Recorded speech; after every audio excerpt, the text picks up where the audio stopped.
Vous écoutez Indépendance financière et hypothèque, où l'endettement est à éviter, l'épargne est à l'honneur et où la maison complètement payée remplace la voiture de luxe comme symbole de richesse.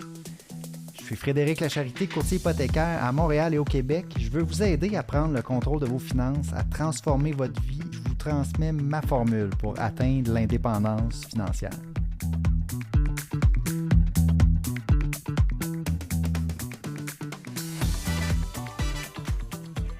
Podcast numéro 57. Bonjour, j'espère que vous allez bien. On est à Indépendance financière et hypothèque. L'idée du podcast, donc, c'est d'inspirer, c'est de parler d'indépendance financière. Moi, ce que j'aime faire surtout, c'est parler de mindset. Pour arriver à l'indépendance financière, passer de 0 de valeur nette à 1 million, 2 millions, 3 millions, il y a 1 million de façons de procéder. Premièrement, il faut avoir l'idée de le faire. T'sais, si c'est pas dans notre vision, pas dans notre objectif d'atteindre justement 1 million, 2 millions, 3 millions de valeur nette pour être libre financièrement, pour être indépendant financièrement, ça va pas arriver. Donc l'idée, moi, c'est que j'en parle. Une fois par semaine, je sors un podcast, puis je parle d'indépendance financière, des mindsets, puis tout ce qui peut tourner autour de ça. Un des points principaux aussi que je veux apporter, c'est que c'est pas obligatoire de se casser la tête puis de faire ça super compliqué, là, aller vers l'indépendance financière. À la base, pour gagner avec l'argent, ça peut être relativement simple. OK? Puis là, aujourd'hui, ce que je veux faire, je veux commencer, dans le fond, une série d'émissions sur un livre que j'ai lu. Ce livre-là, c'est Breaking Free from Broke. C'est un livre de George Kamel. George Kamel fait partie de l'équipe de Dave Ramsey. Dave Ramsey, c'est une personnalité, un gourou de la finance personnelle aux États-Unis. C'est très particulier et très drastique comme façon de penser. Lui, il va arriver et nous dire que les dettes, on devrait les éviter à tout prix. Bon.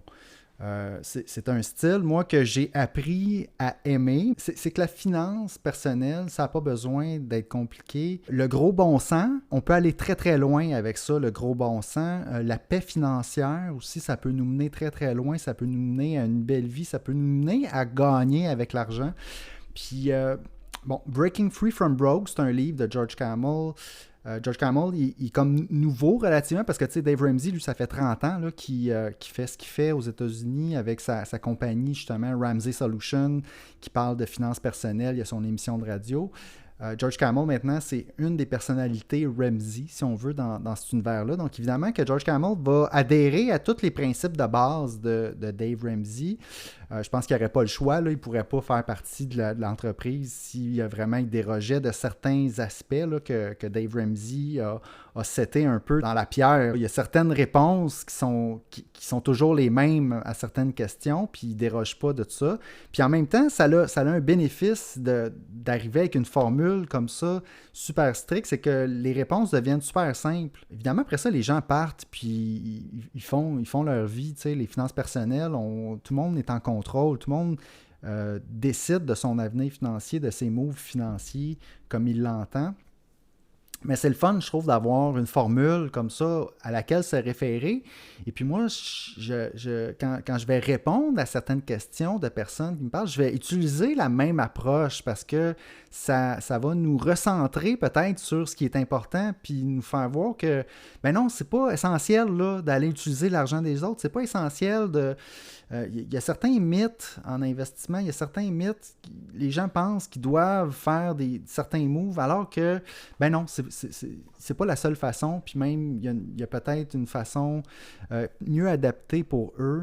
Chaque personne est différente. Donc, je reviens au livre. Aujourd'hui, je vais faire un épisode par chapitre. OK, puis il y en a plusieurs, là. Il y a comme 16 chapitres, plus une introduction. Aujourd'hui, je vais faire l'introduction. Je vais parler de l'introduction de ce livre-là. Puis ben voilà, ça va être ça. Puis je vais peut-être pas les faire tous les épisodes une après l'autre, parce que j'ai des entrevues qui s'en viennent. Je vais peut-être avoir d'autres contenus aussi, tu sais. Mais quand je vais peut-être manquer de sujet, je vais revenir à ce livre-là, parce que je pense que c'est la base, puis que ça fait du bien à entendre, puis que c'est possible de gagner assez simplement avec l'argent l'argent en suivant ces quelques règles-là. Il ne faut pas l'oublier, on n'est pas obligé de se compliquer la vie, même que parfois, d'avoir une stratégie très simple va faire en sorte qu'on va aller plus vite, puis on va aller plus loin, puis on va se libérer notre esprit de trucs compliqués pour aller à l'essentiel, qui est le bonheur, je pense. Le but, c'est d'être heureux, mais évidemment que l'argent, c'est comme une grande partie de tout ça, ça en prend. Accumuler un patrimoine, aller chercher son premier 500 000 là, de valeur nette pour ne plus être dans le stress financier, pour avoir une base intéressante, pour pouvoir pas se fier juste sur notre salaire, sur notre travail, mais aussi pouvoir avoir notre patrimoine à côté de nous qui nous aide à avancer, qui va aider à notre confort, puis à réaliser nos rêves, qui va nous aider à sécuriser l'avenir de notre famille. OK, donc l'introduction, donc le livre de George Kamel, la vision des finances personnelles selon George Kamel. Donc lui est plus jeune que, tu sais, il a peut-être 35 ans maintenant. Puis Dave Ramsey, lui, je pense dans la soixantaine, début soixantaine. Donc, tu sais, il y a une différence d'âge. Donc, c'est un peu la philosophie de Dave Ramsey, mais au goût du jour. Tu sais, c'est pour ça que j'aime ce livre-là. On est quand même dans quelque chose qui date pas, là, tu sais, de 1990 ou début des années 2000. Donc, on est dans quelque chose d'assez à jour, 2024.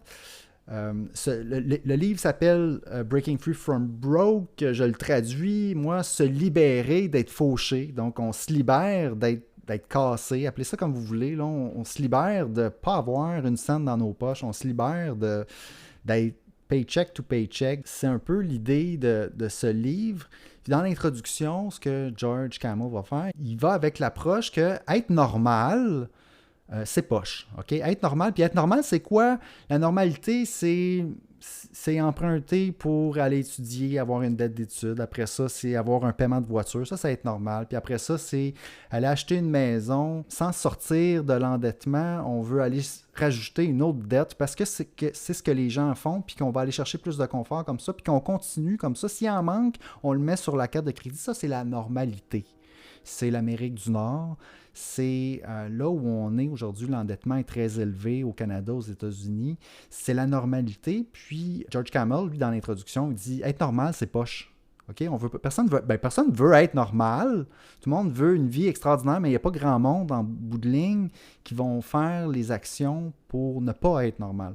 Puis George, là, il va raconter un peu, il vient d'une famille d'immigrants aux États-Unis, et puis ils se sont très bien adaptés donc aux États-Unis. Lui, un peu comme tout le monde, quand il est allé étudier, il a pris donc un prêt étudiant. Puis après ça, il a commencé à travailler, puis ce qui lui manquait comme revenu pour suivre son train de vie, son nouveau train de vie suite à ses études, ben, il allait le mettre sur la carte de crédit. Donc, il a terminé ses études avec 36 000 $ en dette. Ensuite, il est allé ajouter un autre 4 000 de plus sur les cartes de crédit avant d'avoir la réalisation. Parce que là, lui, ce qui est arrivé, c'est qu'il a terminé ses études, puis il est allé travailler pour Dave Ramsey. Donc, il était bien placé là, pour faire cette réalisation-là. Puis changer, donc commencer sa transformation de la normalité vers la non-normalité, si on veut. Donc en 2021, puis ce qu'il dit dans l'introduction, George, c'est qu'en 2021, à l'âge de 31-32 ans, il avait un peu complété sa transformation, puis un gros milestone de son cheminement en 2021, c'est qu'il a remboursé son hypothèque au complet. Ça, c'est contre-courant. T'sais, on entend souvent, ben non, notre hypothèque, c'est une dette avec un taux d'intérêt faible. On devrait plutôt prendre l'argent puis aller l'investir. Mais puis moi, quand je remboursais ma propre hypothèque, je me posais la question, OK, est-ce que je fais la bonne chose? Est-ce que je devrais, comme au lieu... Parce qu'il y a un moment donné où est-ce que, OK, tu en mets dans tes REER, mais là, si tu as du surplus, qu'est-ce que tu fais avec? Est-ce que tu vas investir encore plus ou est-ce que tu vas rembourser ton hypothèque? Et puis, évidemment, l'idée avec Dave Ramsey, c'est que, ben non, on va aller rembourser l'hypothèque. On va aller rembourser l'hypothèque parce que ça reste une dette. Ça reste que notre maison avec une hypothèque n'est pas à nous, elle n'est pas complètement à nous. Puis le jour où est-ce qu'on rembourse complètement notre hypothèque, on atteint un seuil où est-ce qu'on se sent extrêmement bien. Et puis, ça n'a pas de prix, je dirais. Essayez-le. T'sais, sérieusement, essayez-le, remboursez votre hypothèque, puis regarde, si vous n'aimez pas ça, après ça, vous retournerez dans l'endettement. Mais le feeling justement d'avoir la sécurité, d'avoir payé notre maison, puis qu'après ça, on a beaucoup plus de flexibilité après ça dans nos choix, dans nos décisions. On a un certain niveau d'indépendance financière lorsqu'on fait ça. Okay? Donc lui, il commence dans l'introduction en parlant de ça, rembourser son hypothèque. Il fait ça avec sa femme. Là, il a remboursé son hypothèque en quelque chose comme 26 mois, qu'il raconte dans le livre. C'est quelque chose d'assez extraordinaire. Évidemment que ça ne devait pas être une maison qui coûtait très cher. C'est sûr que le prix des maisons, dépendamment t'es où, aux États-Unis, parfois, le prix des maisons est plus bas que dans les grands centres ici au Canada. Au Canada, le prix de l'immobilier est quand même assez élevé. Évidemment, c'est tout relatif, mais c'est possible quand même au Canada de rembourser son hypothèque. Souvent, les salaires qu'on va avoir peut-être vont être un peu plus hauts. Donc, normalement, si on est dans un grand centre, on devrait avoir des revenus qui vont avec le fait d'habiter dans un grand centre où est-ce qu'on a une maison qui coûte cher. Puis si ce n'est pas le cas, peut-être qu'on a acheté une maison qui coûtait trop cher selon nous. Est-ce qu'on a vraiment regardé, lorsqu'on a acheté notre maison, pour s'assurer qu'on achetait, dans le fond, le minimum selon nos besoins pour être en mesure éventuellement de la rembourser? Donc ça, c'est une autre chose à laquelle il faut faire attention lorsqu'on achète sa maison. Dans l'introduction, George... il va parler de ses origines arabes, mais ils sont très bien adaptés à l'Amérique. Ils ont commencé à financer des choses. Et puis, sa première job était avec Ramsey Solutions. Puis là, il s'est rendu compte que ça allait être très long, rembourser son prêt étudiant. Donc, combien de temps qu'il devait prendre pour rembourser ça? Puis, c'est là qu'il a commencé, évidemment, à penser à ses finances personnelles plus en détail. Il a suivi le cours de paix financière de Dave Ramsey. Et puis là, c'est à ce moment-là qu'il a coupé ses cartes de crédit, qu'il s'est dit « OK, non, c'est vrai, l'endettement, c'est pas une bonne idée. C'est pas une bonne idée. On va couper les cartes de crédit, on va faire en sorte qu'on ne va pas utiliser, puis on va essayer de rembourser ça, ce 40 000 de dette-là, le plus rapidement possible. » Donc, on va passer en mode gazelle, l'intensité d'une gazelle qui se sauve du lion, puis on va rembourser ça, ce 40 000 de dette-là, le plus rapidement possible. On va serrer la ceinture, on va manger des ramen, on va se prendre une deuxième job de soir.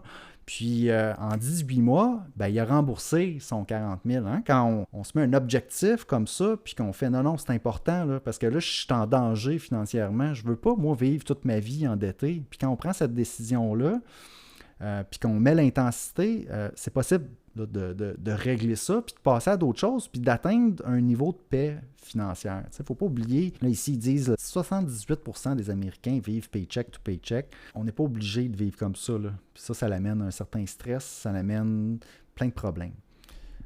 S'échapper de la normalité.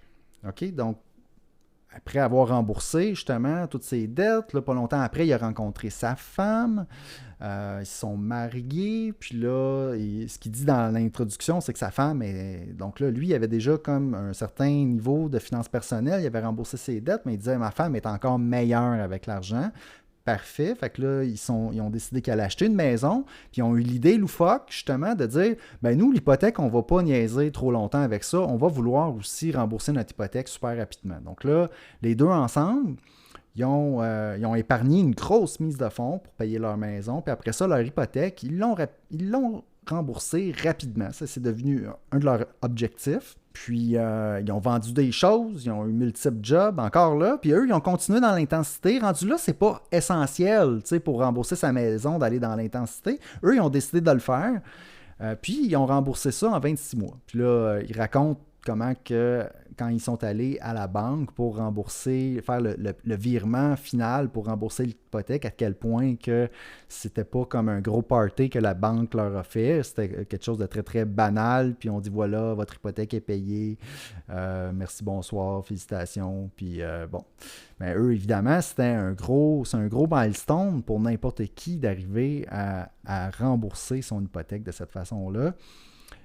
Puis là, ce qu'il dit, c'est que, si c'était possible pour lui, parce que souvent, c'est ça qu'on pense, on voit quand on grandit, on est jeune, on voit les gens très, très riches, puis à un moment donné, on se rend compte, OK, non, ça pourrait pas être moi, là, je vois pas comment je pourrais me rendre à ce niveau-là. Là, lui, ce qu'il dit, son message dans le livre, c'est que non, c'est possible. Il faut un petit peu changer son mindset par rapport à l'endettement, par rapport à notre consommation, mais c'est possible. Donc, lui, en 10 ans, il est passé de fauché à une valeur nette de 1 million de dollars.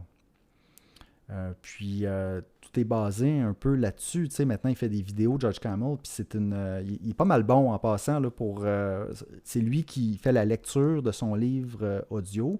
Puis moi, j'ai adoré. Là, si vous êtes à l'aise en anglais, tout ça, je recommande évidemment le livre audio de ce livre-là. C'est très bon. Puis c'est super inspirant et motivant. Ensuite, vers la fin de l'introduction, il va parler de l'écart. Okay? L'écart, c'est quoi? C'est l'écart entre le stress financier et la paix financière. Puis il dit, cet écart-là, on veut essayer de le traverser. Donc, on veut traverser le moment où est-ce qu'on est endetté pour arriver à la paix financière, où est-ce qu'on n'a plus de dette, qu'on a un fonds d'urgence, puis qu'on a aussi accumulé des actifs comme notre maison, puis des investissements pour la retraite. On veut traverser l'écart, donc il parle du gap en anglais. Donc, comment on fait pour traverser ça? Et puis, c'est possible de traverser l'écart et le meilleur outil pour traverser l'écart entre le stress financier et la paix financière, c'est nous-mêmes. Puis là, souvent, on se sent victime dans la vie des forces externes, OK?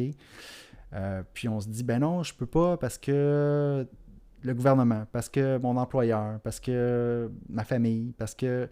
Bon, mais en réalité, là, le meilleur outil là, pour traverser l'écart entre le stress financier et la paix financière, c'est pas le gouvernement. C'est pas le gouvernement qui va nous aider à faire ça. Le gouvernement, il est essentiel, il est là pour justement faire une redistribution de richesse. Il est là pour les soins de santé, s'assurer que les gens malades, que si on est malade, on va être soigné. C'est super important. Il est là pour s'assurer une éducation de base pour l'ensemble de la population. Ça aussi, c'est super important pour s'assurer une prospérité dans le pays.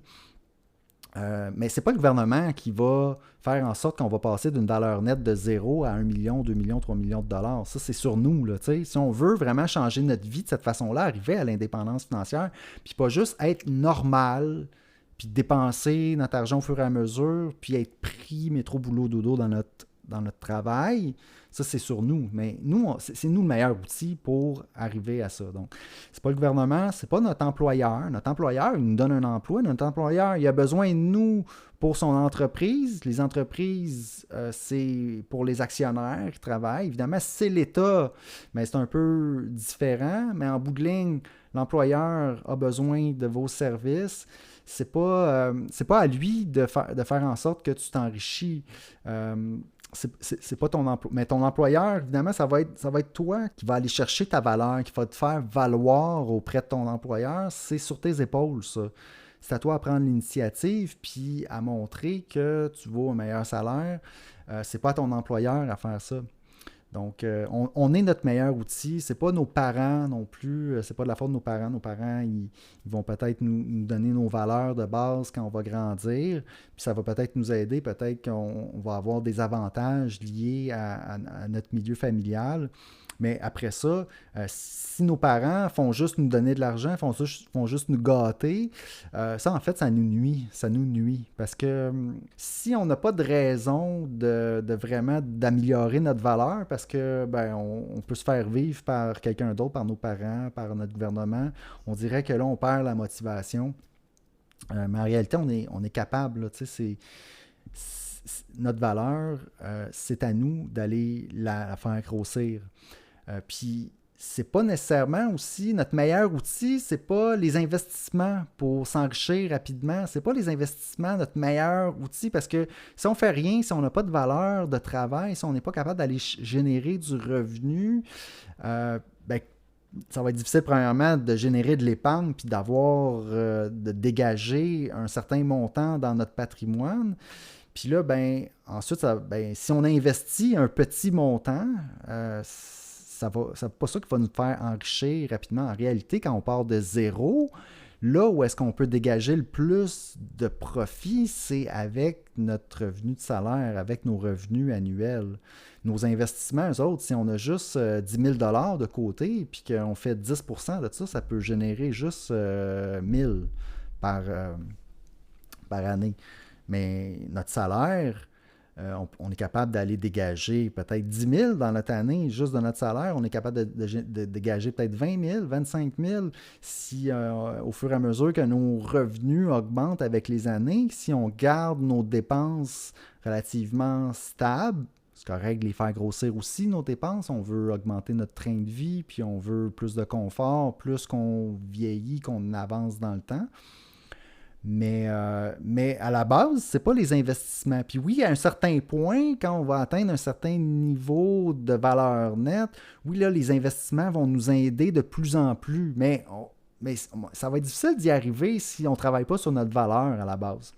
Donc, c'est quoi le meilleur outil pour traverser l'écart? C'est pas les investissements. OK? Puis c'est pas l'endettement.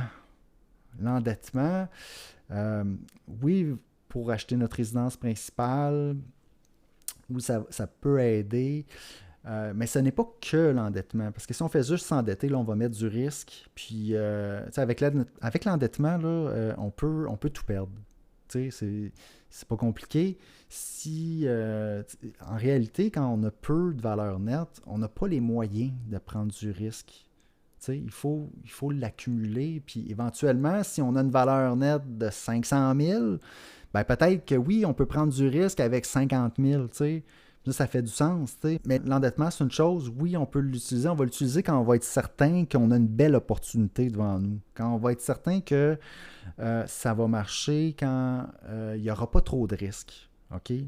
L'endettement, puis surtout quand on se met à utiliser l'endettement, évidemment, pour d'autres choses que pour investir, ben là, évidemment, c'est no-go, là, tu sais, on ne fait pas ça.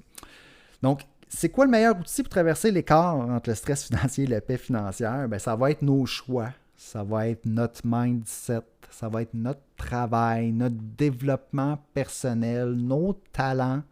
Donc, développer nos talents, notre valeur, tu sais, travailler dans le même domaine pendant plusieurs années. Éventuellement, on va être bon.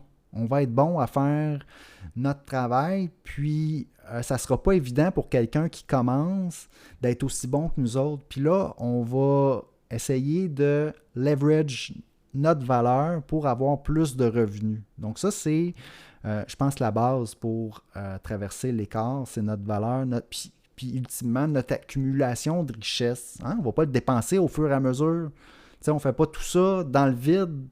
On travaille fort pour qu'éventuellement, là, notre accumulation de richesse, notre patrimoine va nous donner un petit coup de pouce, puis va faire en sorte qu'au lieu de marcher, ou au lieu de courir nous-mêmes, on va avoir un mode de transport pour aller encore plus vite. Ça va être notre patrimoine qui vont nous faire aller encore plus vite, puis qui va faire en sorte qu'on va passer de 500 000 à 1 million beaucoup plus rapidement que le temps que ça a pris de passer de 0 à 500 000.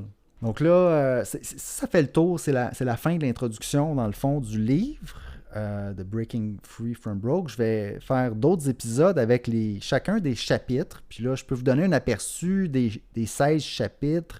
Rapidement, là, on va parler, chapitre 1, enchaîner au système, le score de crédit, les cartes de crédit, les prêts étudiants, les prêts voitures, les hypothèques, les pièges de l'investissement. Parce que ce qui va nous mettre des bâtons dans les roues, qui va nous rendre normal, c'est tout plein de mythes puis de pièges que le système de consommation puis que le système de crédit nous met en place. On va aborder tous ces sujets-là. C'est quoi les pièges dans lesquels il ne faut pas tomber? Le marketing, la consommation. Puis ensuite, comment on fait pour se libérer du système? Comment on fait budgéter? Hein? C'est important, on va parler budget pour se donner de la liberté, dépenser, puis se donner du contrôle sur ce qu'on dépense. La marge de manœuvre, qui est de se donner de l'espace pour respirer, là, avoir la paix financière, une marge de manœuvre. L'endettement, c'est un voleur, ouais, surtout quand on va consommer avec l'endettement. Épargner, c'est synonyme de la paix. Puis ensuite, s'enrichir, c'est la patience. La façon la plus rapide de s'enrichir, c'est de le faire lentement. Ultimement, on est capable, grâce à notre accumulation de richesse, d'être généreux aussi. On s'occupe de nous en premier. On va régler notre paix financière avant de s'occuper de celle des autres. On va s'arranger pour que notre famille soit en sécurité et que nous soyons en sécurité, puis qu'éventuellement, on va être capable d'avoir la plus belle récompense, d'être capable d'aider peut-être d'autres gens avec notre paix financière va faire en sorte qu'on va être en position pour faire ça. Puis ça, c'est l'ultime récompense à la fin, d'être généreux. Et puis, tout ça, c'est basé, c'est ça, c'est d'être conscient des pièges. Puis, donc, c'est le gros bon sens, hein, Dave Ramsey, puis Breaking Free from Broke. C'est le gros bon sens, mais parfois, c'est une bonne chose de se le faire dire. Puis, ben, c'est ça que je vais faire, dans le fond. C'est ça que j'ai fait aujourd'hui dans l'émission. Je parle de tout ça. Je vais parler des 16 différents chapitres dans d'autres émissions futures. Puis voilà. Puis sinon, je vais continuer aussi avec d'autres entrevues, d'autres sujets autour de l'indépendance financière.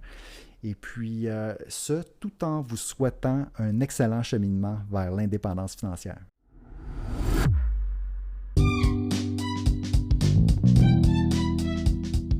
Alors, si vous avez apprécié l'émission, je vous invite à vous abonner.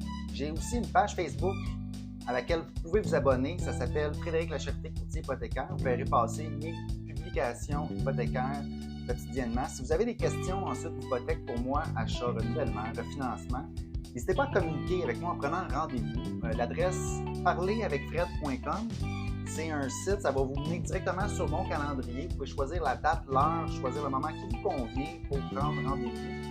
Ensuite, par courriel à hypothèque au pluriel, donc hypothèque avec un S, à commercial frédériclacharité.com, téléphone 514-243-8994.